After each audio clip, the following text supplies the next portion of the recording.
It all started with a young man, full of dreams, intelligence, and curiosity.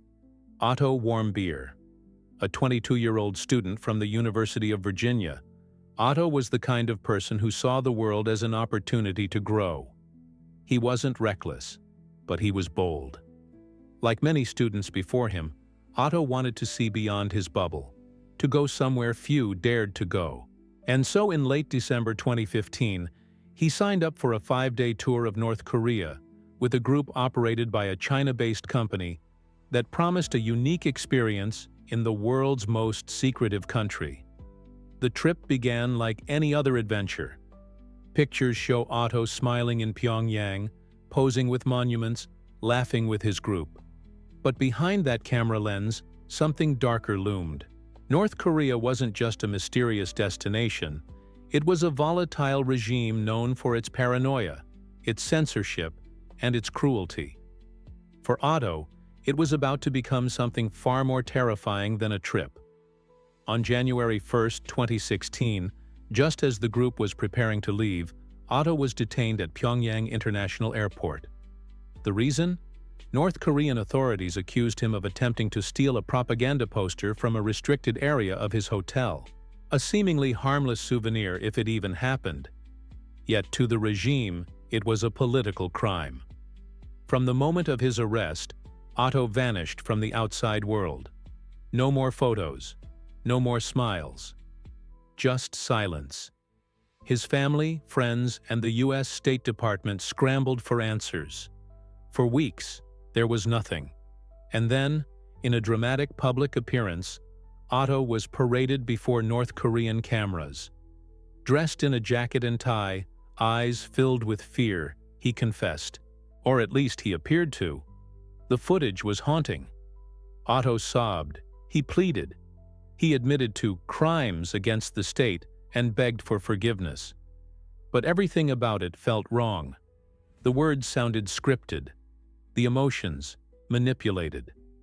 Still, the regime had made up its mind. In a chilling moment that stunned the world, Otto was sentenced to 15 years of hard labor. For a poster, a piece of paper. The news broke headlines globally. How could a young American tourist be handed such a brutal punishment? The sentence wasn't just a judgment, it was a message. North Korea was flexing its power, sending a warning not just to Otto, but to the entire West. And Otto, a college student with his whole life ahead, became a pawn in a brutal geopolitical game. Back in the U.S., outrage exploded. Government officials condemned the decision. Human rights activists cried foul. Otto's parents were devastated, caught in a nightmare with no way to wake up. And still, no one knew what was happening behind those cold iron walls where Otto was being held. What started as an innocent trip had spiraled into an international crisis. But this was just the beginning, because what no one knew, not his parents, not his friends, not even his government, was that Otto Warmbier's fate had already taken a tragic turn, one that would remain shrouded in darkness, wrapped in silence, until the day he was returned home. Only he wasn't the same. For the next year, Otto Warmbier disappeared into the void of North Korea's prison system. No direct contact, no verified updates, just rumors, whispers, and empty diplomatic statements. His parents, Fred and Cindy Warmbier, were left in the agonizing position of not knowing whether their son was alive or dead. Each day became a waiting game. Each night, a nightmare. In the West, journalists and diplomats tried to piece together what was happening. But North Korea wasn't talking. Their prisons, especially those for political detainees, were infamous for their secrecy and brutality. Satellite images couldn't penetrate the walls of these labor camps. Survivors of similar facilities had told stories of torture, starvation, and psychological abuse. Otto, a clean-cut, healthy college student, was trapped in a system built to break human beings. Then, in June 2017, everything changed. A U.S. State Department official made an unexpected announcement. Otto Warmbier was coming home. But the joy lasted only seconds. The next sentence stunned the world. Otto had been in a coma for over a year. He was being medically evacuated from North Korea. No one knew why. No one could explain how. And no one could believe the silence that had lasted this long. When Otto's plane landed in Cincinnati, his parents were there waiting, their hearts pounding with hope and terror. But what they saw was not the son they had remembered. Otto didn't speak. He didn't react. He didn't move. He was alive, yes, but it was a shell of him. His body bore signs of profound neurological damage. His eyes were open but vacant. He was breathing but unresponsive. Doctors at the University of Cincinnati Medical Center described his condition as unresponsive wakefulness. Brain scans showed severe loss of brain tissue. The damage was extensive and irreversible. Yet no clear signs of physical abuse were visible. No broken bones, no major external trauma. It was as if Otto's mind had been quietly erased. North Korea offered a single explanation. Otto had contracted botulism, a rare illness, and had slipped into a coma after taking a sleeping pill. But American doctors found no trace of botulism, no evidence, no logic. The story didn't add up. What had happened in that prison? What had been done to him? Theories spread like wildfire. Some believed he had been tortured with methods that left no visible scars. Oxygen deprivation, repeated beatings, even psychological torment. Others suggested he may have attempted suicide, unable to bear the suffering. But there was no certainty. Just a young man in a coma, and a family shattered beyond recognition. 6 days after returning home, Otto Warmbier died. Surrounded by his loved ones, he passed away on June 19, 2017. The world grieved. His parents spoke to the press, their voices raw and hearts broken. "They destroyed him," his father said. "This was no accident." Otto's story, once about youthful adventure, had become a grim international tragedy, and the questions it left behind, about justice, diplomacy, and human cruelty, had only just begun. The death of Otto Warmbier didn't just break hearts. It ignited a firestorm. Within hours of the announcement, the world erupted in outrage, sorrow, and disbelief. Social media was flooded with tributes and fury. Politicians from both sides of the aisle condemned North Korea in the harshest terms. President Donald Trump called it a total disgrace, accusing the regime of brutalizing Otto. But beneath the public grief, a far more delicate storm was brewing. A diplomatic powder keg that now had a name, a face, and a casket. Otto's return in a coma, and his death, shattered any illusions the U.S. might have had about engaging with North Korea through soft diplomacy. This was no longer about nuclear weapons or ideological tension. This was personal. An American citizen, seized during a vacation, had been returned in a state that spoke louder than any declaration. North Korea was willing to destroy a human life as a message. Behind closed doors, intelligence agencies began re-evaluating every assumption they had about the regime. What methods had been used on Otto?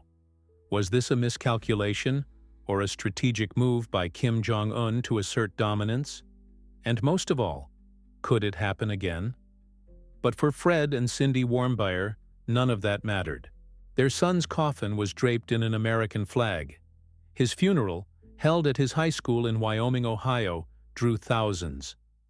Friends, classmates, neighbors, and strangers came to mourn a life stolen far too early. His younger siblings clung to one another, trying to make sense of the senseless. And yet, even in the face of unbearable grief, the Warmbiers refused to stay silent.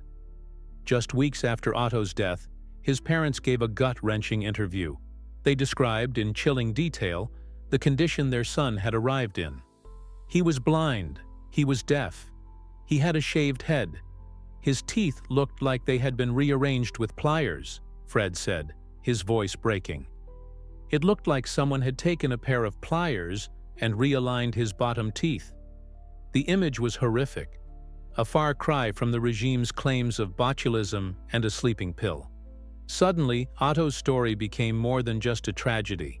It became a symbol of authoritarian cruelty, of geopolitical recklessness, of the price that can be paid when human life is used as leverage in a diplomatic war.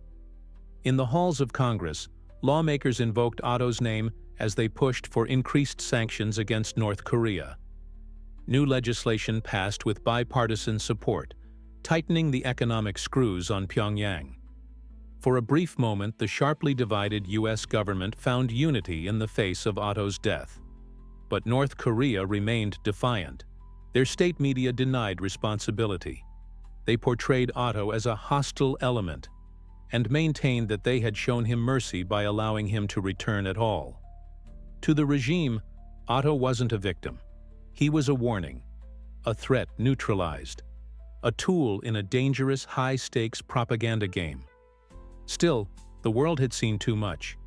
The images of Otto being led away by guards, his tearful confession, the hollow look in his eyes as he begged for forgiveness, and then the haunting silence of his return. Every second of his story carved itself into the global conscience. The question now wasn't just about what happened to Otto Warmbier, but what the world would do next. The name Otto Warmbier became more than a headline. It became a rallying cry. Across the United States and beyond, his story sparked a moral reckoning about the risks of authoritarian travel, the price of silence, and the dark games played behind closed borders. But beyond the geopolitical chaos, one question lingered like a shadow no one could escape. What exactly happened to Otto inside North Korea's prison walls? Forensic pathologists were baffled. While Otto's brain damage was severe and unmistakable, consistent with prolonged oxygen deprivation, there were no outward signs of trauma. No broken bones, no scars, no evidence of blows to the head. His body told a story, but it was a whisper, not a scream. And that silence spoke volumes.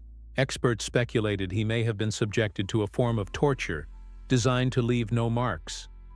Sleep deprivation, psychological isolation, mock executions, or perhaps something more chilling, repeated suffocation techniques meant to simulate drowning or induce panic without leaving a trace. The regime, known for using such methods on political prisoners, had every reason to keep him alive, until he no longer served a purpose. Others believed the damage may have been the result of untreated illness. But the timeline didn't add up. North Korea claimed Otto fell ill shortly after his sentencing. If true, why wait over a year to send him home? Why the silence? Why the tightly choreographed return, timed just as new diplomatic channels were being explored?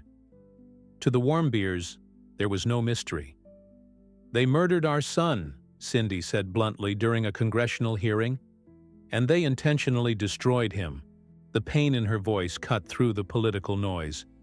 It wasn't theory, it wasn't strategy, it was grief, raw, real, and unforgiving. Their testimony wasn't just emotional, it was transformative. The U.S. government soon designated North Korea as a state sponsor of terrorism, reversing years of policy. Travel bans were enacted, sanctions tightened, and in a rare moment of unity, Otto's story drove action that had once seemed impossible. Yet even as policy shifted, justice remained elusive. North Korea, closed off and defiant, refused to acknowledge any wrongdoing. They blamed the U.S., citing stress and aggression during Otto's interrogation. No apology, no accountability, just propaganda.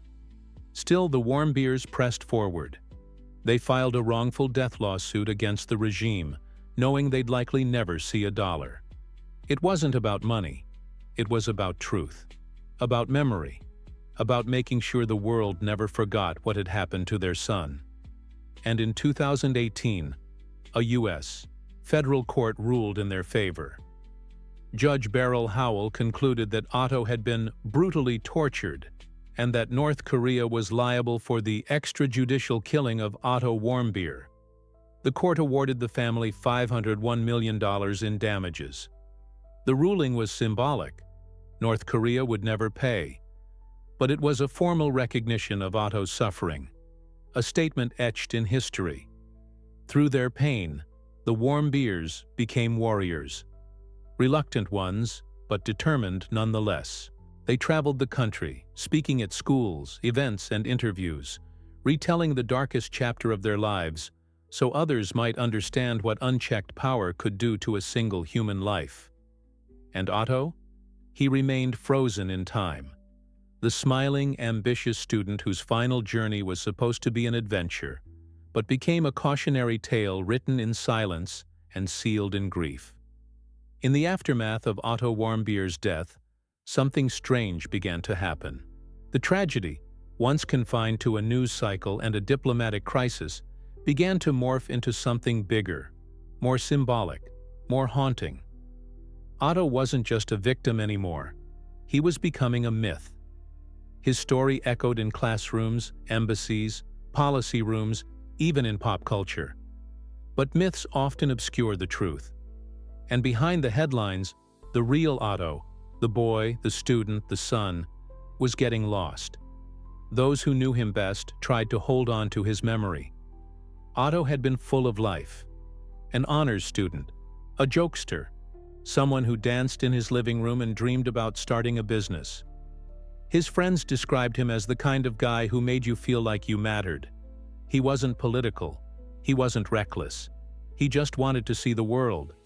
And it was that youthful curiosity that had led him to North Korea. An impulse to explore, to understand, to say he'd been somewhere most people hadn't. It wasn't a protest. It wasn't defiance. It was the spirit of a college student chasing experience. That small human detail, so often missed, was what made his story so tragic. But the world, hungry for meaning, transformed him into a symbol of resistance. Politicians invoked his name in speeches.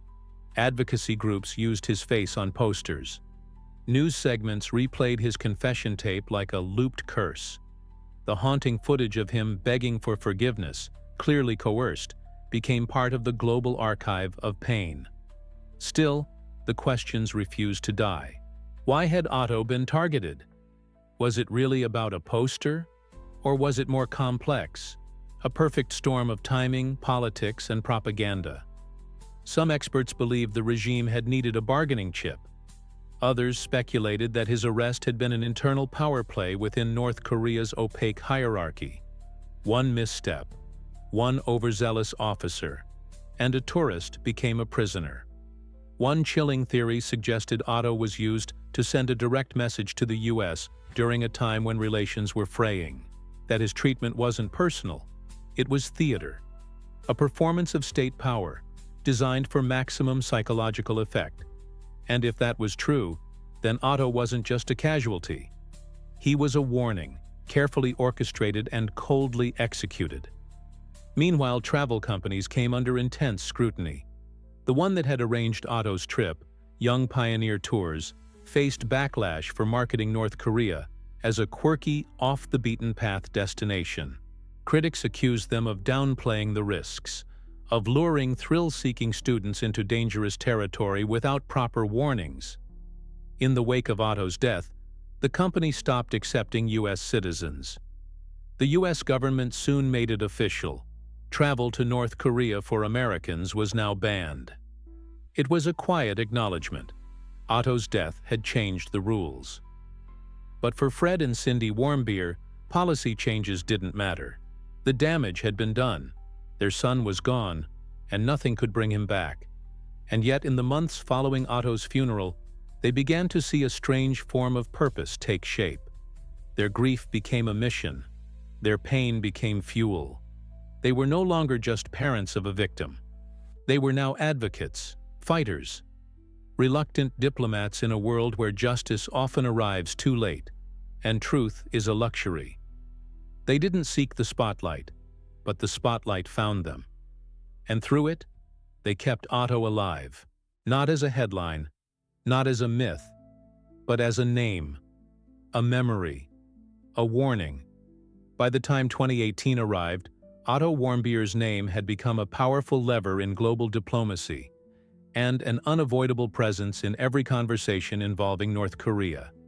But while the world continued to argue over responsibility, justice, and policy, the Warmbier family was navigating a quieter, lonelier battlefield: memory. In their home, Otto's room remained untouched. His books still sat on the shelf. His high school trophies still shone on the mantel. It was as though time had frozen, not in history, but in their hearts. Fred and Cindy refused to let Otto become a symbol without substance. They spoke publicly, but not for attention. Each interview, each testimony, each media appearance was a form of battle, fighting not only for justice, but against the erasure of who Otto really was.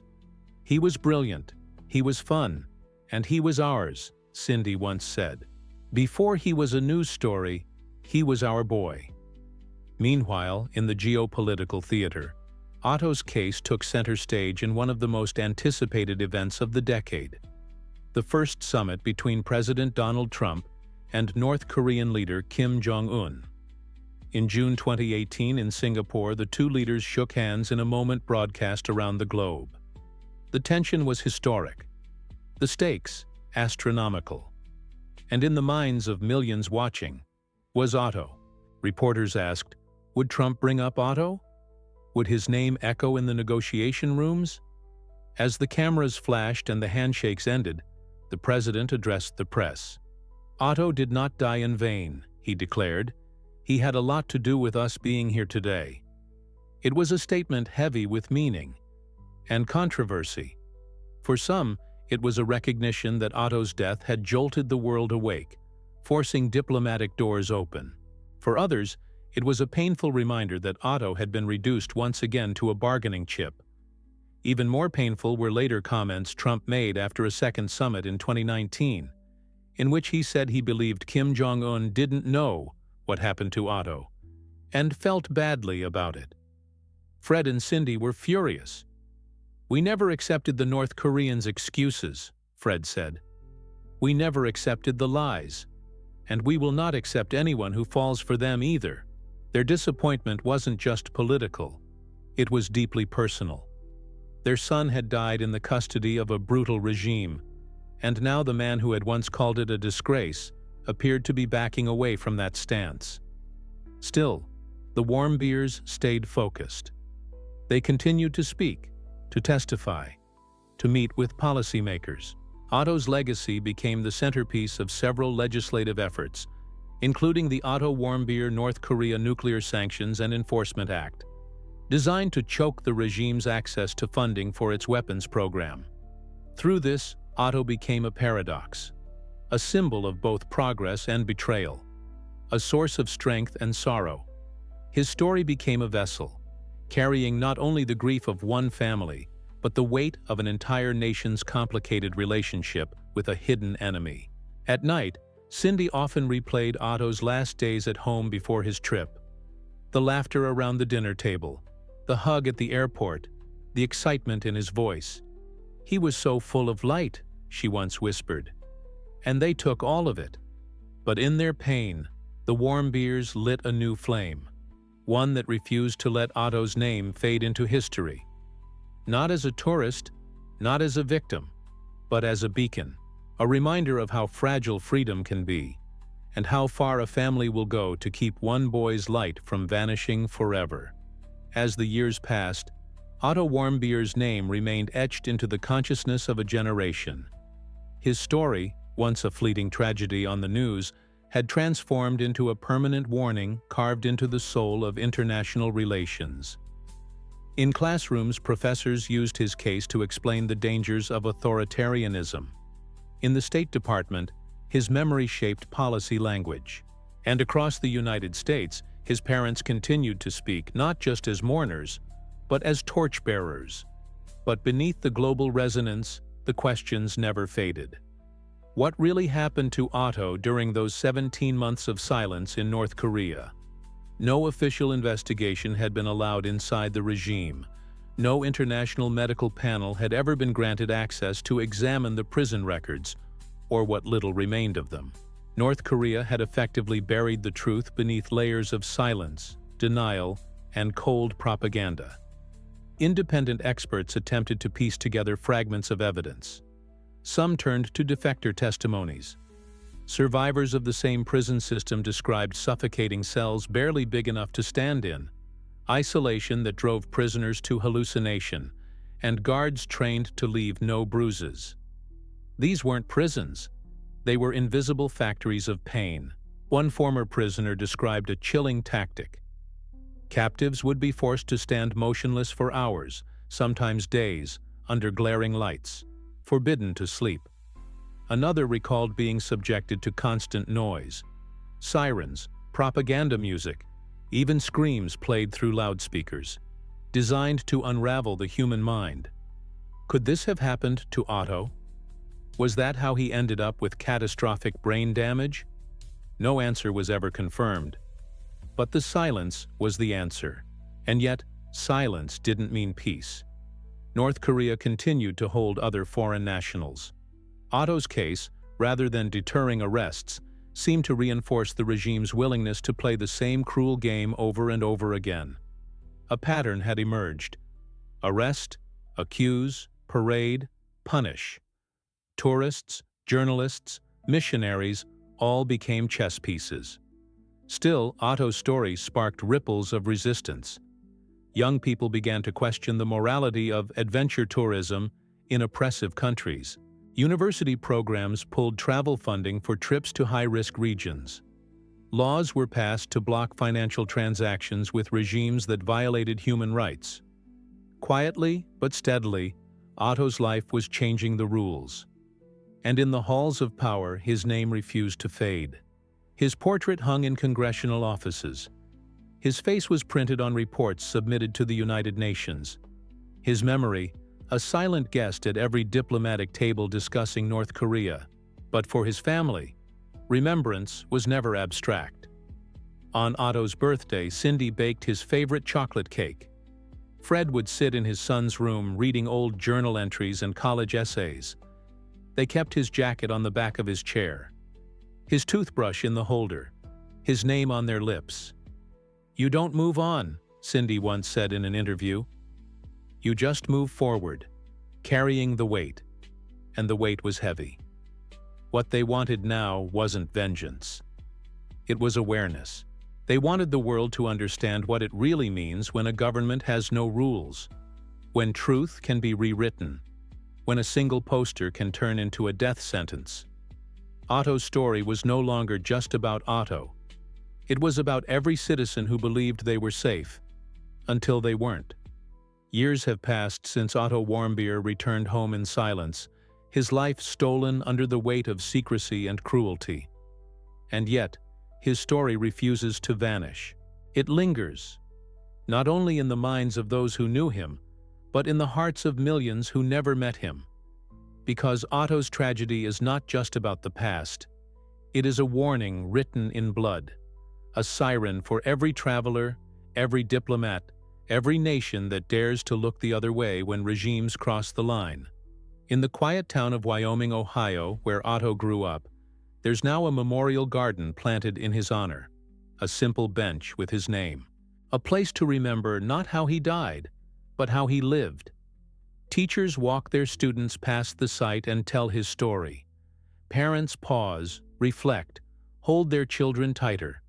In that garden, Otto becomes real again. Not just the face from the headlines, but the son who laughed, the friend who dreamed. For the Warmbiers, the fight hasn't ended. They've poured their grief into advocacy. They've launched the Otto Warmbier Foundation, committed to promoting human rights and exposing the abuses of authoritarian governments. Their mission is rooted in a painful truth, that silence is complicity, and remembrance is resistance. Their journey has taken them from congressional hearings to UN summits, from classrooms to television screens. With every word, every tear, every broken but determined voice, they push back against the erasure of their son. They refuse to let Otto be reduced to a victim, because in honoring his life, they defy the regime that tried to silence it. Otto's case also left a deep scar on U.S.-North Korea relations. Trust, already thin, dissolved completely. And for a time, the world remembered how fragile diplomacy can be. How one life, taken senselessly, can shift the global stage. Otto became a symbol of why freedom matters, why justice matters, why truth, even when buried under propaganda, must be unearthed. But perhaps the most profound legacy Otto left behind is this: that ordinary people can become extraordinary in the face of injustice. Otto wasn't a soldier. He wasn't a politician. He was a student, a son, a dreamer. And that is exactly why his story matters so much. Because it shows how quickly the world can change, and how one decision, one step across a border, can rewrite a destiny. Today, his story is still told not just to mourn a life lost, but to protect others from suffering the same fate. His name appears in textbooks, policy documents, and speeches. But more importantly, it lives in the whispers of caution among travelers, in the prayers of families with loved ones abroad, and in the eyes of those who dare to speak truth to power. Otto Warmbier vanished from view the day he was led away in North Korea. But in his vanishing, he illuminated a darkness many preferred to ignore. He was silenced, but his silence speaks louder than ever.